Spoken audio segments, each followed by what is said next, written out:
FastCast music. It's raining out today, which is fitting. I've been putting off this particular FastCast for a while because it gives me no joy. And that is because today I am going to talk about Katy Perry's new album, Witness. I consider myself to be a Katy Perry fan. I mean, I like pop music in general. After I saw the Katy Perry movie, part of me, I sort of gave myself over fully into being a fan. She writes a lot of her own music, and her story is one of somebody who actually pushed hard and succeeded. I think she's a truly genuine person. Now, that being said, her second album, California Dream, that was when I sort of became a fan. The more I listened to them, the more I liked her first album even more. I particularly liked the sort of rock edge that her pop music has tended to have. Then her third album came out, Prism, and that was her Grace Period album, which I think I mentioned this in the Paramore reviews. But basically, a musical artist gets one Grace album from me. They release something that I'm not sure about, they get one more album, and if I'm still not on board, then I stop blind buying and I wait.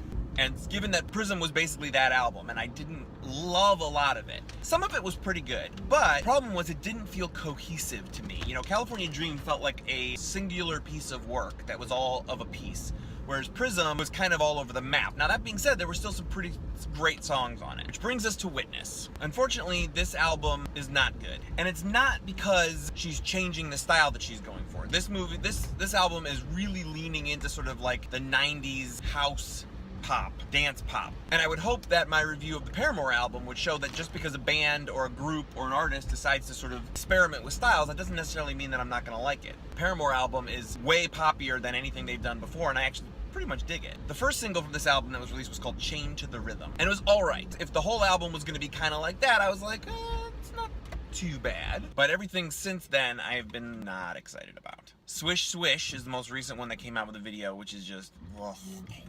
Honestly, the video deserves a better song because the video is actually pretty funny. And the one before that, Bon Appetit, again, the song just not catchy, just not very good. And the video was, I think, too clever by a half. Now, the only reason I even own this album is because I actually pre-bought tickets to go see the concert on the hopes that the album would be good, and each one of my tickets came with a free copy of the CD. So I actually have 4 copies of this CD, and at this point I'm actually pretty sure I'm going to be selling the tickets to the concert. As much as I want to see her other stuff live, you know, when a pop star tours for a new album, it's going to be mostly the new stuff, and I really don't like most of the new stuff. The one song that I kind of dig on the new album is called Deja Vu, but other than that, they all kind of blend together and I just don't love them. So that's Witness by Katy Perry. I wish I could give it a better grade, and I really hope she gets her act together before the next album because it's not great.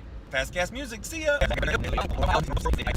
Hey, thanks for watching the FastCast. If you like what I do here, don't forget to like, share, and subscribe. You can also follow me on Twitter at Mr. J Handle, and check back because I do this a couple times every week. FastCast!